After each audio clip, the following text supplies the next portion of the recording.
From Indianapolis, with an eye on every corner of the state, this is IBJ Media's Inside Indiana Business with Gary Dick. Presented by Elevate Ventures and Indiana University.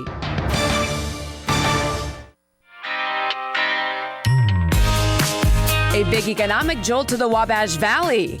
How Terre Haute locked in a massive electric vehicle battery deal, and what's next for EV growth in Indiana. And the state tooting its horn after a record year for carrying cargo.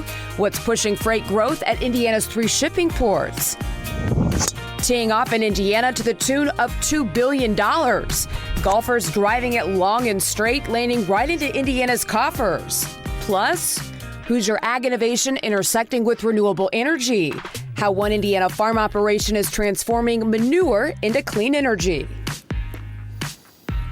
Hello and welcome to Inside Indiana Business. I'm Gary Dick. Indiana once again charging ahead to grab a piece of the electric vehicle battery pie. Now, Larry Bird, he helped put Terre Haute on the map in the 1970s, and now the city is buzzing about a massive development coming to the Wabash Valley. Oregon-based battery component maker Intech planning to set up shop at the old Pfizer campus in Terre Haute. It's a $1.5 billion investment expected to create more than 640 new jobs, a big spark to a region that through the years has pursued but hasn't really landed a big mega deal like this.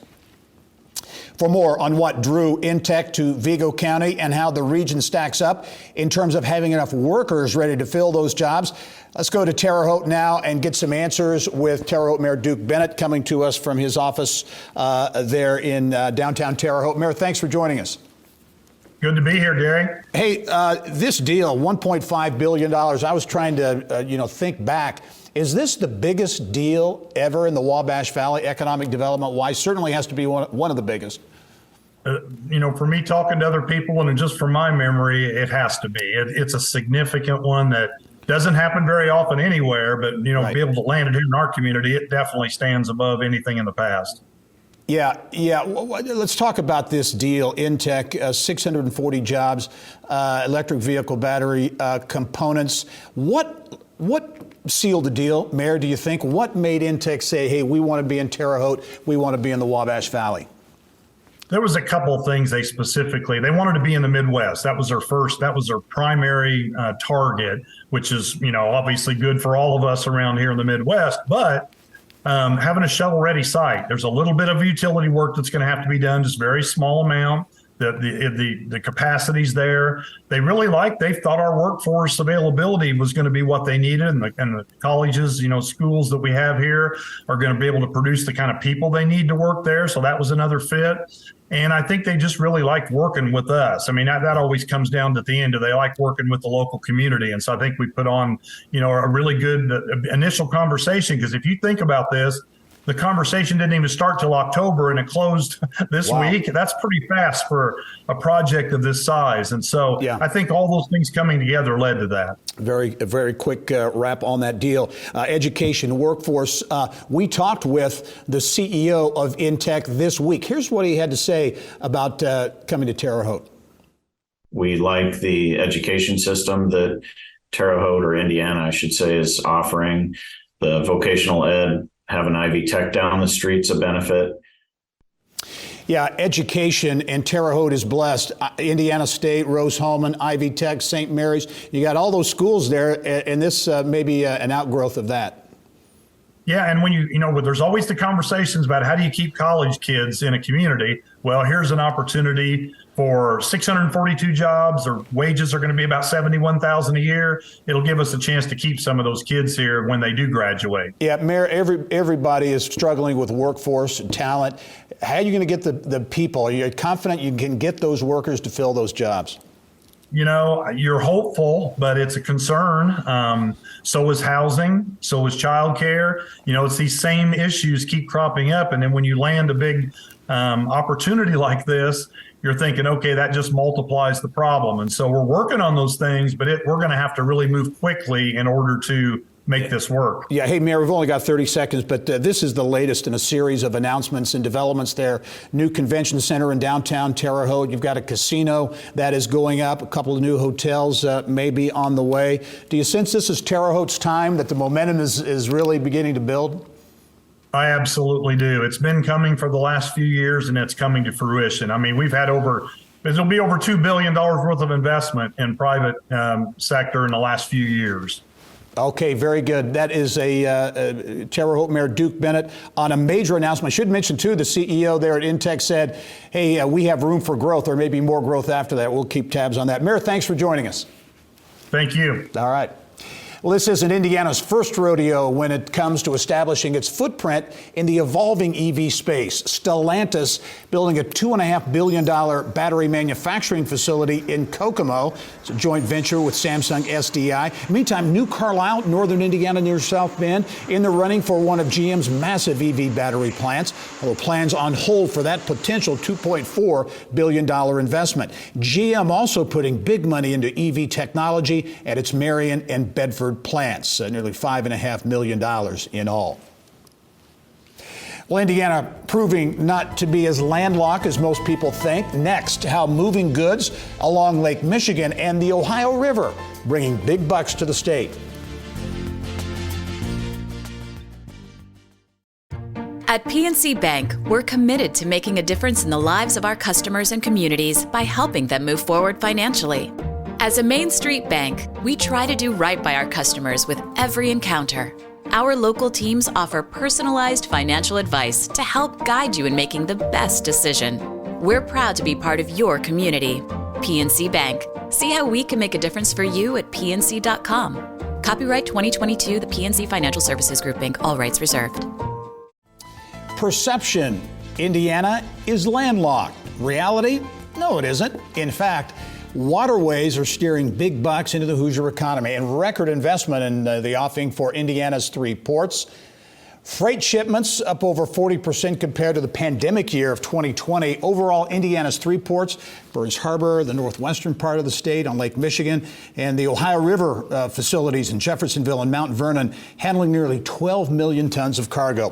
The CEO of Indiana's ports, Jody Peacock, is here now with more on what's driving growth and perhaps some investment plans on the horizon as well. Jody, thanks for joining us. Thank you, Gary. Glad to be here. Let's talk about the numbers because good, solid growth for last year in 2022, big growth over the previous year, but 2 ports, Burns Harbor and Jeffersonville, record numbers. Yeah, and that's, it's kind of been a steady comeback from, we had some down years. COVID impacts hit businesses all across our industry.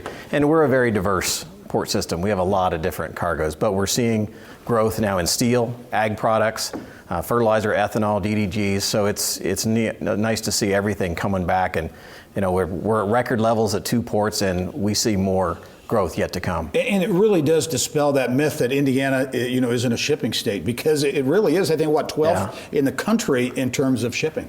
People forget. They look at a map and they think Crossroads of America. Right. And we actually, if you look at it, 57% of our state's border is water. Mm-hmm. And we ship over 50 million tons per year as a state. Mm-hmm. And that puts us right in the mix of the top states in the country. 12th, as you said, in the country. And if you look at domestic shipments, what's moving in between the states, we're 6th in the country in waterborne shipping. Yeah, and some of those are good indicators for the economy as well. As you look at the potential for investment, because I know you're looking really hard at that, what's the potential for big investment at the ports going forward? Yeah, that's been a big focus of ours. Right now, the way that financing is being given to ports, it's federal dollars is the way to grow your ports.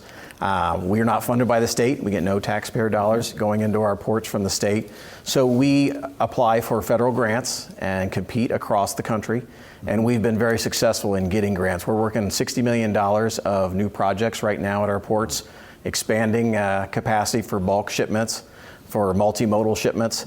And so we're going to continue doing that in the future. And right now we're getting a lot of inquiries from companies that they see we're business friendly, that we're growing, we're investing, and so we're excited to be able to help our customers grow in the future. And you're looking at potential growth too, development outside of the ports, the actual properties, right? Yeah, and don't tell anybody, Gary, but no, just kidding.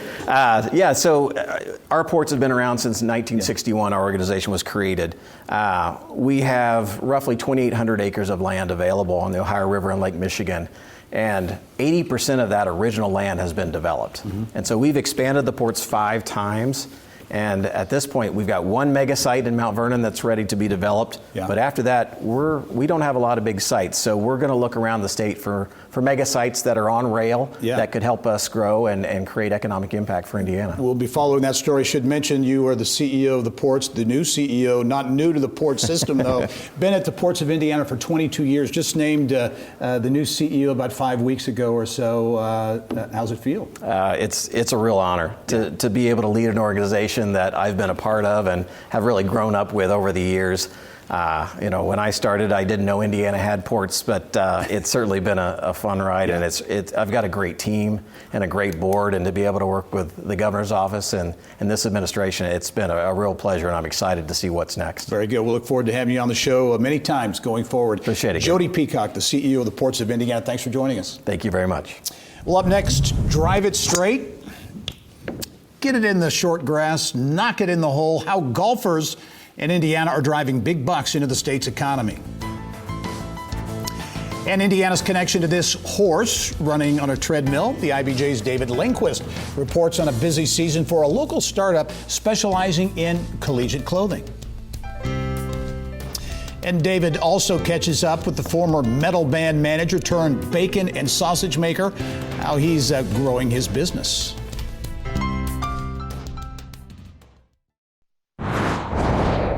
Here's what's making news around Indiana, brought to you by the Indiana Association of Realtors, Indiana's 21,000 realtors, the neighbors you know, the experts you can count on.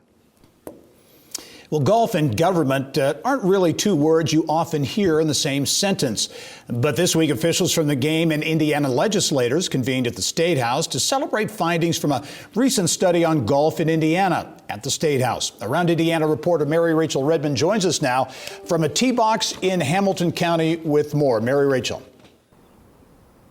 Well, Gary, I don't know how good your swing is, but I can tell you golf is driving the Indiana economy. More than $2 billion a year.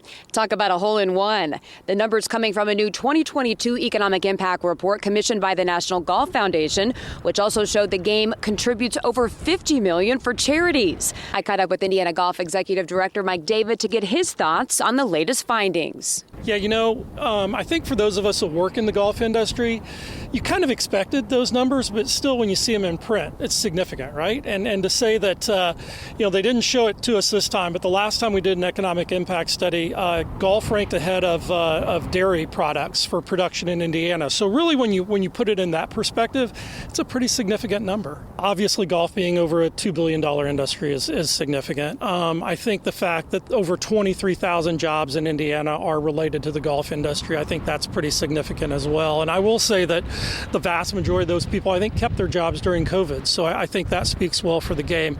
But I also think, and what some people may not realize is the $50 million a year generated for charities from the game of golf. I think that 80% of our golf courses in the state are hosting some kind of charity outing during the course of the year. And those are significant dollars for those organizations that they're helping. So I think that's a significant component of it as well. Chief Operating Officer and General Manager of Bridgewater Club in Hamilton County, Mike Gardner, has worked in golf all over the country, from Philadelphia to the Carolinas and even Florida. And he says the Hoosier state is special when it comes to the game of golf.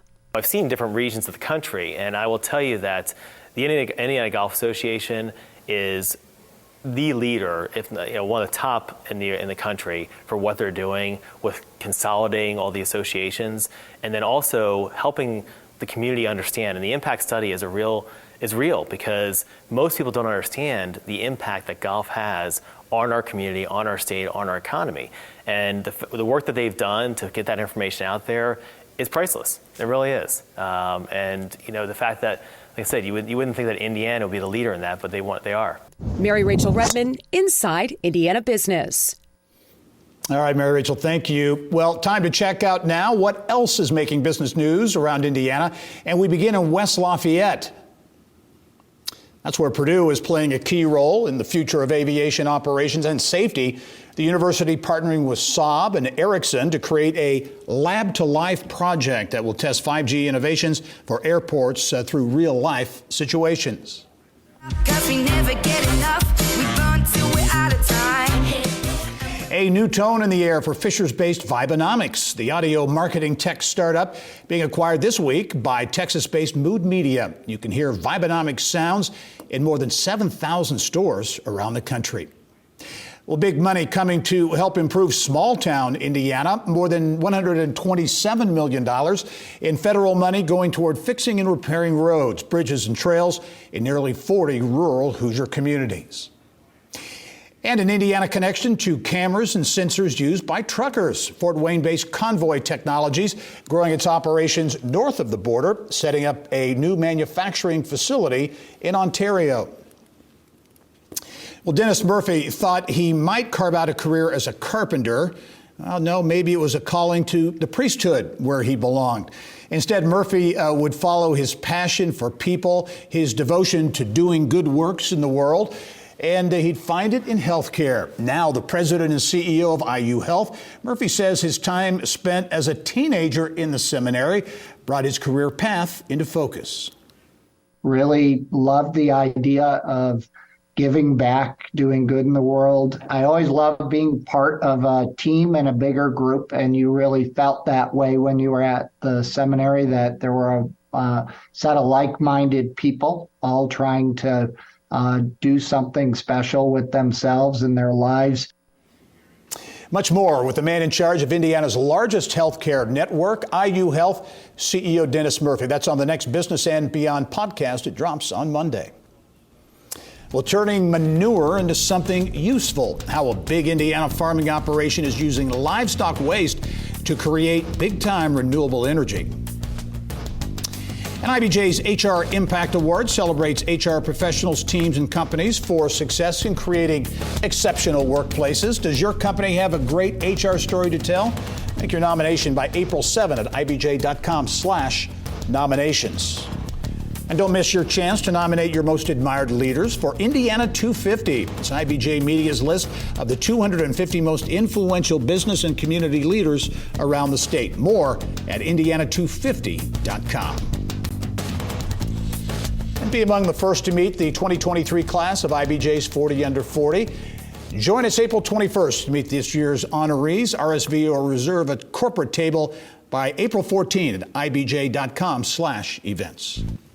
Well, Indiana is continuing to make a name for itself in the renewable energy sector. This week in the White County community of Reynolds, Biotown Biogas fired up one of the largest on-farm biodigesters in the world. The company sources food waste, animal manure, and other ag waste to produce renewable natural gas and electricity.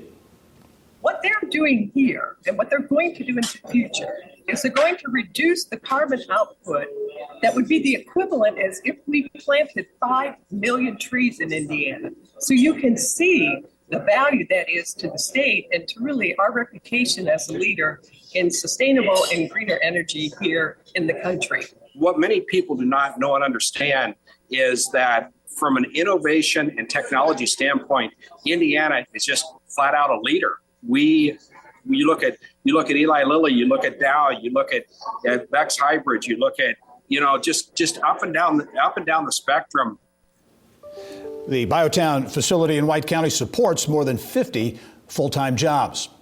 And Indiana's tourism industry recognized its own this week, the historic Lerner Theater in downtown Elkhart, providing the backdrop for the Indiana Tourism Association's annual awards dinner, recognizing tourism execs, businesses, and communities for creativity and innovation in driving what is a $10 billion industry in the state. I had the honor of emceeing the event and caught up with Executive Director Carrie Lambert, who told me the industry is back. It really did rock the tourism industry, but I'm happy to say that we rallied. People want to get out, they want to experience. Thanks to our partners at the Indiana Destination Development Corporation, they do some economic impact numbers every year. And the most compelling of those is that on average, a Hoosier saves $530 per household because we have tourists coming into our communities, spending money, supporting our attractions, our restaurants, and our lodging. And those are real savings for Hoosiers. A record number of entries at this year's awards. And among those award winners, So in Tourism's Luann Matson was named Member of the Year. Well, spring has sprung in Indiana, and that means it's time to get the clubs out and hit the golf course. We leave you this week swinging ahead to another robust golf season in Indiana. Thanks for joining us. I'm Gary Dick. Go out and make it a successful week. Then it started to hook just a wee bit, and that's when my caddy lost sight of it. Thank you for listening to the Inside Indiana Business Television podcast. Remember, you can get the latest business news from every corner of the state at InsideIndianaBusiness.com. I'm Gary Dick. Go out and make it a successful week.